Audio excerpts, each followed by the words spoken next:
നമസ്കാരം. 2026 തെരഞ്ഞെടുപ്പിൻ്റെ ഫലങ്ങളെല്ലാം പുറത്തു വന്നുകൊണ്ടിരിക്കുകയാണ്. ഏകദേശം ചിത്രങ്ങൾ വ്യക്തമായി തന്നെ 4 സംസ്ഥാനങ്ങളിലും ഒരു യൂണിയൻ ടെറിട്ടറിയിലും വ്യക്തമായി തന്നെ നമ്മുടെ മുമ്പിൽ എത്തിയിട്ടുണ്ട്. അത് ഓരോ ഫലങ്ങളെയും സംബന്ധിച്ചുള്ള ഒരു വിശകലനമാണ് ഇപ്പോൾ ഉദ്ദേശിക്കുന്നത്. തത്സമയ സംപ്രേഷണത്തിൽ കൃത്യമായ വിശകലനങ്ങൾ തത്വമയി ന്യൂസ് പ്രേക്ഷകരുടെ മുമ്പിൽ അതാത് സമയത്ത് ഫലങ്ങൾ പുറത്തു വരുന്നതിനനുസരിച്ച്, അല്ലെങ്കിൽ സ്ഥിതിഗതികളിൽ മാറ്റം വരുന്നതനുസരിച്ച്, ഫലത്തിൻ്റെ സീറ്റ് നിലകളിൽ മാറ്റം വരുന്നതനുസരിച്ച് തത്വമയി ന്യൂസ് പ്രേക്ഷകരുടെ മുമ്പിൽ തത്സമയ സംപ്രേഷണത്തിലൂടെ തന്നെ അവതരിപ്പിച്ചിരുന്നു. പക്ഷേ ഒരു വിശദമായ വിശകലനത്തിലേക്ക് കടക്കേണ്ട സമയമായിരിക്കുന്നു, അല്ലെങ്കിൽ അടുത്തുകൊണ്ടിരിക്കുന്നു. കാരണം പൂർണ്ണമായിട്ടുള്ളൊരു വിജയം ഒരു രാഷ്ട്രീയ കക്ഷിക്കും ഇതുവരെ തിരഞ്ഞെടുപ്പ് കമ്മീഷൻ്റെ ഭാഗത്ത് നിന്ന് ഔദ്യോഗികമായി പ്രഖ്യാപിക്കപ്പെട്ടിട്ടില്ല. എന്നിരുന്നാലും കേരളത്തെ സംബന്ധിച്ച്, കേരളത്തിൽ നിന്ന് നമുക്ക് തുടങ്ങാം. കേരളത്തെ സംബന്ധിച്ച് UDF ഭരണത്തിൽ വരുമെന്നും, അതും ഒരു വലിയ ഭൂരിപക്ഷത്തോടു കൂടി തന്നെ ഭരണത്തിൽ വരുമെന്നും, LDFനെതിരെ ഒരു ശക്തമായ ഭരണവിരുദ്ധ വികാരം കേരളത്തിൽ നിലവിലുണ്ട് എന്നുള്ളതും വ്യക്തമായി തന്നെ മനസ്സിലാക്കുവാൻ ഈ അവസരത്തിൽ, അല്ലെങ്കിൽ ഈ നിമിഷത്തിൽ നമുക്ക് സാധിക്കും. കാരണം കൃത്യമായിട്ട് 99, ഒരുപക്ഷെ 100, 101 സീറ്റിലേക്ക് കടക്കാവുന്ന തരത്തിലുള്ള ഒരു ലീഡ് നിലയിലാണ് ഇപ്പോൾ UDF തുടരുന്നത്. 38 സീറ്റുകളുടെ ലീഡ് മാത്രമേ LDFന് അവകാശപ്പെടുവാനുള്ളൂ. NDAക്ക് 2 സീറ്റുകളിൽ മുന്നേറ്റമുണ്ടായിട്ടുണ്ട്. ഇപ്പോഴും അവർ ലീഡ് നിലനിർത്തിക്കൊണ്ടിരിക്കുകയാണ്. ചിലപ്പോൾ ഒരുപക്ഷെ മറ്റ് ചില സീറ്റുകളിൽ 1-2 സീറ്റുകളിൽ കൂടി വിജയ പ്രതീക്ഷ അവരിപ്പോഴും നിലനിർത്തുന്നുണ്ട്. ഇതാണ് ഇപ്പോഴത്തെ അവസ്ഥ. ഈ ഒരു അവസ്ഥയിൽ കാര്യങ്ങൾ നമ്മൾ വിശകലനം ചെയ്യുമ്പോൾ വ്യക്തമായി മനസ്സിലാക്കേണ്ടത് ആദ്യമേ ഞാൻ പറഞ്ഞ കാര്യമാണ്. കൃത്യമായ ഭരണവിരുദ്ധ വികാരം, അതിൽ തന്നെ പ്രത്യേകമായി പിണറായി വിജയൻ എന്ന മുഖ്യമന്ത്രിക്കെതിരെയുള്ള ഒരു ജനവികാരം ഈ തിരഞ്ഞെടുപ്പിൽ അങ്ങോളം ഇങ്ങോളം അലയടിച്ചിരുന്നു. ഒപ്പം തന്നെ എടുത്തു പറയേണ്ട ഒരു കാര്യം, ധർമ്മടത്ത് അദ്ദേഹത്തിൻ്റെ നിയോജക മണ്ഡലത്തിൽ പിണറായി വിജയൻ 7 റൗണ്ടുകൾ വോട്ടെണ്ണുന്ന സമയത്തോളം തൊട്ടടുത്ത എതിർ സ്ഥാനാർത്ഥി അബ്ദുൾ റഷീദ്, UDFൻ്റെ അബ്ദുൾ റഷീദിന് പിന്നിലായിരുന്നു. അതും 1000-2000 വോട്ടുകൾക്ക് എല്ലാ റൗണ്ടുകളിലും അദ്ദേഹം പിന്നിലായിരുന്നു. അത്തരത്തിലൊരു സാഹചര്യം ഒന്ന് ചിന്തിച്ചു നോക്കൂ. മലയാളിയെ സംബന്ധിച്ചത് ചിന്തിക്കുമ്പോൾ അതിലെന്താ കുഴപ്പം? തിരഞ്ഞെടുപ്പാകുമ്പോൾ അത്തരത്തിലുള്ള ഏറ്റക്കുറച്ചിലുകൾ എല്ലാ ഭാഗത്തും ഉണ്ടാകാറുള്ളതല്ലേ. പക്ഷേ ഒരു കണ്ണൂരുകാരനോട് നിങ്ങളിത് പറഞ്ഞാൽ, അദ്ദേഹം തിരഞ്ഞെടുപ്പിൻ്റെ ഒരു തത്സമയ സംപ്രേഷണം ഒന്നും കണ്ടിട്ടില്ല എങ്കിൽ അദ്ദേഹം അത്ഭുതപ്പെടുമെന്നുള്ള കാര്യം തീർച്ചയാണ്. അതിൻ്റെ ഏറ്റവും വലിയ തെളിവാണ് 7ാം റൗണ്ടിൽ അബ്ദുൾ റഷീദിനോട് മാധ്യമങ്ങൾ പ്രതികരണം ആരാഞ്ഞപ്പോൾ അദ്ദേഹം പറഞ്ഞത് ഇതൊരു അത്ഭുതമാണ് എന്ന്. അദ്ദേഹത്തിന് തന്നെ അതൊരു അത്ഭുതമായിരുന്നു. ഒരു പക്ഷേ ധർമ്മടത്ത് അബ്ദുൾ റഷീദ് ജയിക്കുന്ന ഒരു അവസ്ഥ ഉണ്ടായാൽ, തമാശയായിട്ട് പറയുകയാണ്, അബ്ദുൾ റഷീദിന് അഭിനന്ദനങ്ങൾ, വിജയിക്കുമെന്നല്ല, പിണറായി വിജയൻ തിരികെ മുന്നിലെത്തിയിട്ടുണ്ട് 8ാം റൗണ്ട് മുതൽ. പക്ഷേ അബ്ദുൾ റഷീദ് വിജയിച്ചാൽ അദ്ദേഹം തന്നെ ഉറപ്പായിട്ടും കിലുക്കത്തിൽ ഇന്നസെൻ്റ് ലോട്ടറി അടിച്ചു എന്ന വിവരം അറിയുമ്പോൾ വീഴുന്നത് പോലെ വീഴുവാനുള്ള സാധ്യതയുണ്ട്. പക്ഷേ വിജയിക്കുവാനുള്ള സാധ്യത കുറവാണ്. പക്ഷേ ഇപ്പോൾ പോലും പിണറായി വിജയൻ്റെ ലീഡെന്ന് പറയുന്നത് 8ാം റൗണ്ടിൽ മാത്രമാണ് അദ്ദേഹത്തിന് ഏതെങ്കിലും ഒരു അവസരത്തിൽ മുന്നിലേക്ക് എത്തുവാൻ സാധിച്ചത്. ആ വോട്ടെണ്ണൽ പുരോഗമിക്കുമ്പോൾ ഈ നിമിഷത്തിൽ അദ്ദേഹത്തിൻ്റെ ലീഡെന്ന് പറയുന്നത് കേവലം 3000 വോട്ടുകൾക്ക് താഴെയാണ്. ധർമ്മടം എന്നുള്ളത് കമ്മ്യൂണിസ്റ്റ് പാർട്ടിയുടെ കോട്ടയാണ്. അവിടെ മറ്റൊരു രാഷ്ട്രീയ പാർട്ടി ഏതെങ്കിലും ഒരു തരത്തിലുള്ള ഒരു ചലനം സൃഷ്ടിക്കുന്നു എന്നുള്ളത് തന്നെ വലിയ വാർത്തയാകേണ്ട കാര്യമാണ്. അതും പിണറായി വിജയൻ്റെ മണ്ഡലത്തിൽ. ധർമ്മടമാണ് പിണറായിയാണ് ധർമ്മടം എന്നുള്ള തരത്തിലാണ് കമ്മ്യൂണിസ്റ്റ് പാർട്ടിക്കാർ വിശ്വസിക്കുന്നത്. പിണറായി വിജയൻ തീർച്ചയായും അങ്ങനെ തന്നെയാണ് വിശ്വസിക്കുന്നത്. വിജയേട്ടൻ എന്നുള്ള വിളിയിലൂടെ ധർമ്മടംകാർ അദ്ദേഹത്തെ സ്വന്തം ആളായി കരുതിയിരുന്ന ഒരു കാലമുണ്ടായിരുന്നു. ഇപ്പോൾ അദ്ദേഹം കാരണഭൂതനായതിനു ശേഷം ആ ഒരു അടുപ്പം അവിടുത്തെ സമ്മതിദായകരുമായി സൂക്ഷിക്കുന്നുണ്ടോ എന്ന് ചോദിച്ചാൽ ഇല്ല എന്ന് തന്നെ പറയേണ്ടി വരും. ഒപ്പം ധർമ്മടത്തെ സംബന്ധിച്ച് മറ്റൊരു കാര്യം എടുത്തു പറയേണ്ടതുണ്ട്. തത്സമയ സംപ്രേഷണ വേളയിലും ഞാനത് പറഞ്ഞതാണ്. രാജീവ് ചന്ദ്രശേഖർ ധർമ്മടത്ത് തുടങ്ങി വെച്ച ജനകീയ അദാലത്തിലൂടെ ധർമ്മടത്തെ ജനങ്ങളുടെ മുമ്പിൽ മറ്റൊരു മാർഗം ഉണ്ട് നിങ്ങളുടെ പക്കൽ. പിണറായി വിജയൻ മാത്രമല്ല നിങ്ങളുടെ ആശ്രയം, നിങ്ങൾ ആ വ്യക്തിയെ അല്ലെങ്കിൽ കമ്മ്യൂണിസ്റ്റ് പാർട്ടിയെ ആശ്രയമാണെന്ന് തെറ്റിദ്ധരിച്ചിരിക്കുകയാണ്.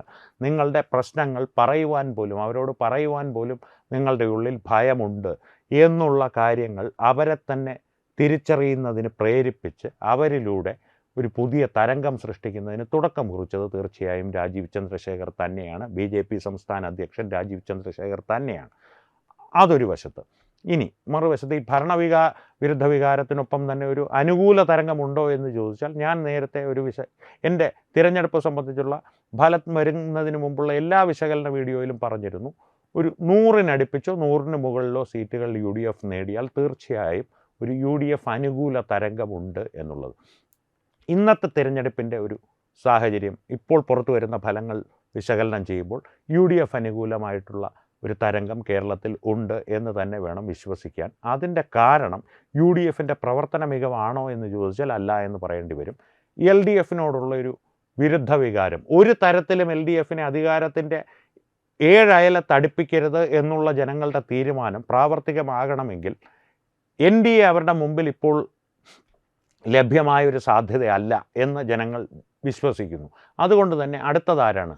നെക്സ്റ്റ് അവൈലബിൾ ഓപ്ഷൻ എന്നുള്ളത് UDF ആണ്. അതുകൊണ്ട് തന്നെ അവർക്കൊരു അനുകൂല തരംഗമുണ്ടായിട്ടുണ്ട്. അല്ലാതെ VD സതീശൻ്റെയോ രമേശ് ചെന്നിത്തലയുടെയോ KC വേണുഗോപാലിൻ്റെയോ എന്തിന് ശശി തരൂരിൻ്റെയോ പോലും വ്യക്തിപ്രഭാവത്തിലല്ല ഈ ഒരു തരംഗം സൃഷ്ടിക്കപ്പെട്ടിരിക്കുന്നത്. UDFൻ്റെ ഒരു ഭരണ കെടുകാര്യസ്ഥതയോടുള്ള പിണറായി വിജയൻ്റെ ധാർഷ്ട്യത്തോടുള്ള എതിർപ്പിൽ നിന്നാണ് ഈ ഒരു വിരുദ്ധ വികാരം ഉയരെടുത്തിരിക്കുന്നത്.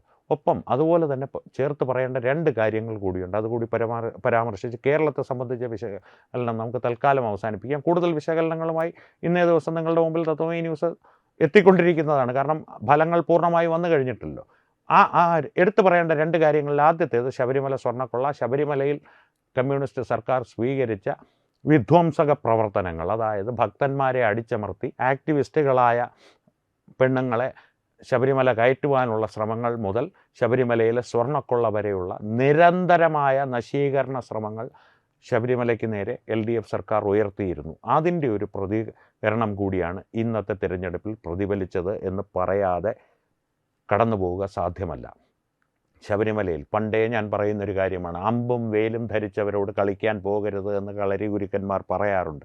അത് പ്രയോഗിക്കാൻ അറിയാവുന്നവനാണെങ്കിൽ കളിക്കാൻ പോയാൽ പണി പാളും. അമ്പ് ധരിച്ച അയ്യനോട് കളിച്ച് പിണറായി വിജയൻ പണി വാങ്ങി എന്നുള്ള കാര്യത്തിൽ സംശയമൊന്നും വേണ്ട. വേല് ധരിച്ച വേലവനോട് കളിച്ച സ്റ്റാലിൻ്റെ പണിയിലേക്ക് നമുക്ക് അടുത്ത വീഡിയോയിൽ കടക്കാം. ഇപ്പോൾ അമ്പ് കൊള്ളാത്തവരില്ല ഗുരുക്കളിൽ എന്ന് പറഞ്ഞതുപോലെ അയ്യൻ്റെ അമ്പ് കൊള്ളാത്തവരില്ല കമ്മികളിൽ എന്ന് പറഞ്ഞതുപോലെയാണ്. ആലോചിച്ച് നോക്കൂ, ഇത്രയും വലിയൊരു തോൽവി ഒരു തരത്തിലും LDF എന്നല്ല, എക്സിറ്റ് പോളുകൾ നടത്തിയവർ പോലും LDFൻ്റെ ഭാഗത്തേക്ക് പ്രവചിച്ചിരുന്നില്ല. പക്ഷേ ഒരു പതനത്തിൽ തന്നെ, ആത്യന്തികമായൊരു പതനത്തിൽ കപ്പിത്താൻ, നമ്മുടെ തത്സമയ സംപ്രേഷണത്തിൽ ഹരി പറഞ്ഞതുപോലെ കപ്പിത്താൻ കപ്പൽ കൊണ്ട് മഞ്ഞുമലയിൽ ഇടിച്ച് മുക്കിക്കഴിഞ്ഞിരിക്കുന്നു. കപ്പിത്താൻ ഇനി രക്ഷപ്പെട്ടു പോകുമോ എന്നുള്ളതാണ് കണ്ടറിയേണ്ട കാര്യം. ബേപ്പൂരിൽ പോലും മരുമകൻ്റെ കാര്യത്തിൽ പോലും ഇപ്പോഴും സംശയം നിലനിൽക്കുന്നു. ഒരുപക്ഷെ PV അൻവറുമായി ഒരു ഫോട്ടോ ഫിനിഷിലേക്ക് കാര്യങ്ങൾ പോകാവുന്ന അവസ്ഥയിലേക്കാണ് സാഹചര്യങ്ങൾ മുന്നേറിക്കൊണ്ടിരിക്കുന്നത്. ഇനി രണ്ടാമത്തെ ഒരു കാര്യം കൂടി പറയാമെന്ന് പറഞ്ഞിരുന്നല്ലോ, അത് ഇന്ന് TP ചന്ദ്രശേഖരൻ അനുസ്മരണ ദിനമാണ്. ഒരു കാവ്യനീതി എന്നൊക്കെ പറയുന്നത് ഇതാണ്. 51 വെട്ടി കുലംകുത്തിയെ വധിച്ച പിണറായി വിജയൻ്റെ പാർട്ടിയുടെ പതനം ഇന്നത്തെ ദിവസം തന്നെ തുടങ്ങിയത് കാവ്യനീതി തന്നെയാണ്, മറ്റൊന്നുമല്ല, ഒരു സംശയവും വേണ്ട.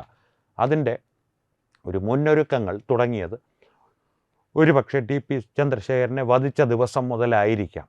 കാലത്തിൻ്റെ മുന്നൊരുക്കങ്ങൾ തുടങ്ങിയത് പിണറായി വിജയൻ തന്നെയായിട്ടുള്ള കാരണഭൂതമായിട്ടുള്ള മുന്നൊരുക്കങ്ങൾ തുടങ്ങിയത് 10 വർഷങ്ങൾക്ക് മുമ്പാണ്. 10 വർഷങ്ങൾ കേരളത്തെ ഭരിച്ചു മുടിച്ച് നശിപ്പിച്ച് തേച്ച് കഴുകി ഹിന്ദുക്കളെ ചവിട്ടി മെതിച്ച് ഒടുവിൽ പിണറായി വിജയൻ പടിയിറങ്ങുകയാണ്. അർഹതപ്പെട്ട തോൽവി അംഗീകരിക്കാൻ അദ്ദേഹത്തിന് വൈഷമ്യമുണ്ടാകും. എന്നിരുന്നാൽ പോലും ചോദിച്ചു വാങ്ങിയ തോൽവി അടിസ്ഥാനപരമായി കേരളത്തിലെ ഹൈന്ദവ സമൂഹം നൽകിയ തോൽവി. ഹൈന്ദവ സമൂഹം എന്ന് പറയുമ്പോൾ അതിന് അഭിപ്രായ വ്യത്യാസങ്ങളുമായി ആളുകൾ വന്നേക്കാം. പക്ഷേ അടിസ്ഥാനപരമായി സാധാരണ ന്യൂട്രൽ വോട്ടുകൾ എന്ന് പറയുന്ന വിഭാഗത്തിൽപ്പെട്ട ഹൈന്ദവ വിശ്വാസികളോട് നിങ്ങൾ ചോദിച്ചു നോക്കൂ, പിണറായി വിജയൻ എന്ന ഭരണാധികാരിയെക്കുറിച്ച് നിങ്ങൾക്ക് എന്താണ് അഭിപ്രായം എന്നുള്ളത്. ആ ഒരു അഭിപ്രായ സർവേ നിങ്ങൾക്കറിയാവുന്ന ആളുകളുടെ ഇടയിലുള്ള ചെറിയ സാമ്പിളുകൾ വെച്ചെടുത്താൽ കൃത്യമായി ഞാൻ പറഞ്ഞതിന് പിന്നിലുള്ള സത്യാവസ്ഥ നിങ്ങൾക്ക് ബോധ്യമാകും. എന്തായാലും കപ്പിത്താൻ, കാരണഭൂതൻ എന്നൊക്കെ കമ്മ്യൂണിസ്റ്റുകാർ വാഴ്ത്തിപ്പാടി ഉയർത്തിപ്പിടിച്ചുകൊണ്ട് നടന്ന ആ ബിംബം വീണുടഞ്ഞിരിക്കുകയാണ്.